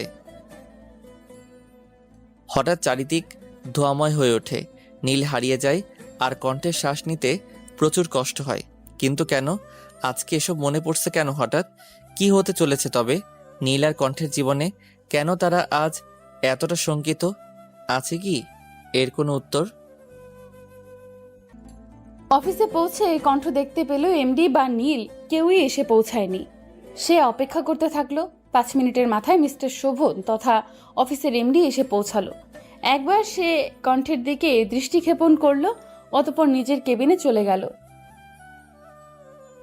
কিছু সময় অতিবাহিত হওয়ার পর শোভন চিৎকার করে তার পিএ জিহানকে ডাকে। জিহান ছুটতে ছুটতে শোভনের কেবিনের উপস্থিত হলে শোভন চিৎকার করে নীলের কথা জানতে চায়। জিহান নত মস্তকে জানায় নীল এখনো অফিসে পৌঁছায়নি। এসব কিছুর নীরব দর্শক ছিল কণ্ঠ। চুপচাপ সে দেখতে থাকলো স্বার্থের জন্য শোভন ঠিক কতটা নিচে নামতে পারে। বেশ খানিকটা সময় শোভন তার চেঁচামেচি চালিয়ে গেল, অথচ অফিস টাইম শুরু হতে এখনো 5 মিনিট বাকি। এসব চিন্তায় মগ্ন ছিল কণ্ঠ। ঠিক তখনই আগমন ঘটে নীলের। নীল আসার খবরটা জিহান তৎক্ষণাৎ মিস্টার শোভনকে জানায়। মিস্টার শোভন কেবিন থেকে বেরিয়ে নীলের পথ রোধ করে দাঁড়ান, অতঃপর নীলের উদ্দেশ্যে বেশ কিছু বাক্য ছুড়ে দেন। কি ব্যাপার মিস্টার সৈকত ইভান নীল? চাকরি করার ইচ্ছা আছে? কোনো কাজই তো ঠিক মতো করেন না। তাচ্ছিল্যপূর্ণভাবেই কথাগুলো বলল শোভন। অবশ্যই চাকরি করার ইচ্ছে আছে স্যার, কিন্তু আমি আপনার কথা ঠিক বুঝতে পারলাম না। না বোঝার মতো কোনো কথা তো বলিনি আমি, স্পষ্ট বাংলা ভাষায় বলেছি। একটু পরে আমার কেবিনে আসবেন। Okay sir. প্রবল হতাশায় জর্জরিত কণ্ঠে বলল নীল। এদিকে কণ্ঠ বসে বসে পুরোটা কথোপকথন শুনল। রাগ তার শিরা উপশিরা জুড়ে প্রবাহিত হচ্ছে। শুধুমাত্র তাকে কেন্দ্র করে শোভন নীলের সাথে এহেন আচরণ করছে, এ যেন কণ্ঠ মেনে নিতে পারছে না। তবুও চুপচাপ সবটাই সে প্রত্যক্ষ করে চলেছে। আজ যদি কোনো বিরাট ক্ষমতা সম্পন্ন ব্যক্তি কণ্ঠ হতো, তবে নীলের এতটা কষ্ট পেতে দেখতে লাগতো না। তবে নীলকে এতটা কষ্ট পেতে দেখা লাগতো না। এসব নানা আজগুবি চিন্তায় চিন্তিত হয়ে রয়েছে কণ্ঠ। এমত অবস্থায় নীলকে ডেকে পাঠালেন শোভন। নীল কেবিনে যাওয়ার পূর্বে কণ্ঠের চিন্তিত মুখবয়বের প্রতি দৃষ্টি ক্ষেপণ করল। চোখের ইশারায় কণ্ঠকে শান্ত হতে বলল এবং আশ্বস্ত করে কেবিনে পা বাড়ালো। কণ্ঠের বুকের ভেতর ধক করে উঠল। আবার যে কত অপমান সইতে হবে সেই দুশ্চিন্তায়। নীল আর শোভনের কথা শোনার প্রবল আগ্রহকে দমিয়ে রাখতে না পেরে অভদ্র একটা আচরণ করে বসল কণ্ঠ। সে নক না করেই কেবিনে ঢুকে পড়ল। তৎক্ষণাৎ শোভন বলে উঠল, তোমাকে আমি দেখেছি।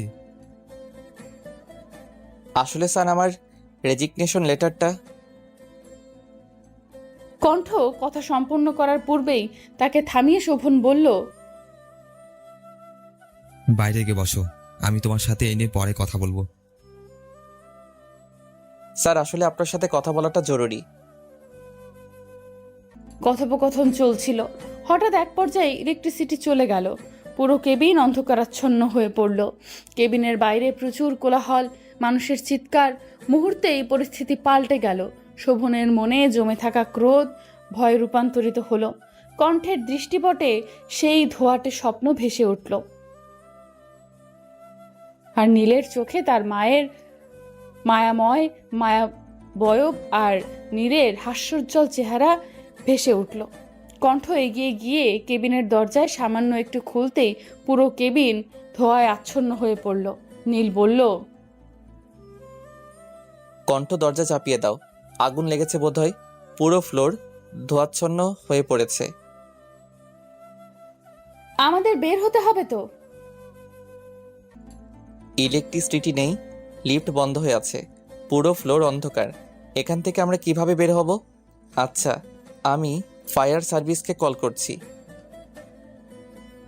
অতঃপর যেই ভাবা সেই কাজ। কিন্তু কয়েক মুহূর্তের ব্যবধানে ধোঁয়ার পরিণতি বাড়ছে আর আগুনের তীব্রতাও। অষ্টম তালার কেউ বের হতে পারেনি। আগুনের সূত্রপাত ষষ্ঠ তালায়, তাই সিঁড়ি পুরোপুরি বন্ধ হয়ে রয়েছে।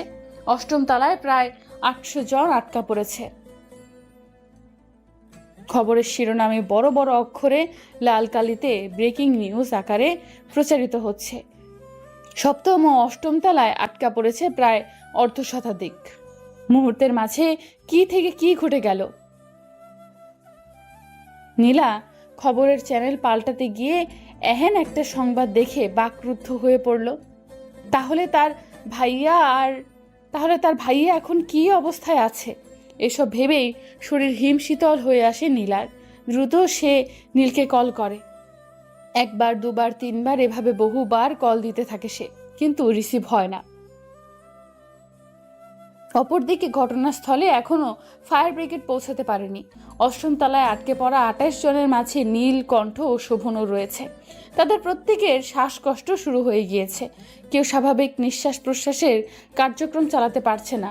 বিষাক্ত ধোঁয়ার প্রকোপে সকলের অবস্থাই আশঙ্কাজনক। নীলের ফোন দীর্ঘ সময় যাবৎ ভাইব্রেট করছে। সে কলটা রিসিভের চেষ্টা করছে, কিন্তু কোনো মতেই পারছে না। অনেকটা সময় চেষ্টার পর কম্পনরত হাতের দ্বারা পকেট হতে ফোন বের করলো নীল। 23টা মিসড কল উঠে রয়েছে তাতে। প্রতিটি কল এসেছে নীলার নাম্বার থেকে। ভাইয়া, তোর অফিসে আগুন লেগেছে না? এইটুকু বলেই কান্নায় ভেঙে পড়ে নীলা। ধুর পাগলি, কাঁদছিস কেন? সামান্য আগুন লেগেছে, কিছুক্ষণের মধ্যেই উদ্ধার কাজ শুরু হবে। আমার কিচ্ছু হবে না, দেখিস। নিজের ভেতরকার আবেগগুলোকে চেপে অনেক কষ্টে কথাগুলো বলল নীল।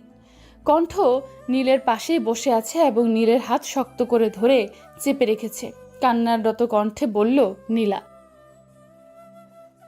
ভাই আমার খুব ভয় করছে। তুই মাকে কিছুই বলিস না, আম্মু টেনশন করবে। আর কান্না করিস না, চোখের পানি মোছ। আমি কয়েকটা কথা বলবো, মনোযোগ দিয়ে শুনবি। বল ভাইয়া। নাক টেনে বলল নীলা, কিন্তু চোখের পানি কিছুতেই বন্ধ হচ্ছে না তার। আমার আলমারিতে কিছু ফিক্সড ডিপোজিটের কাগজপত্র আছে। মোট 3টা ব্যাংকে 5টা অ্যাকাউন্ট করা আছে।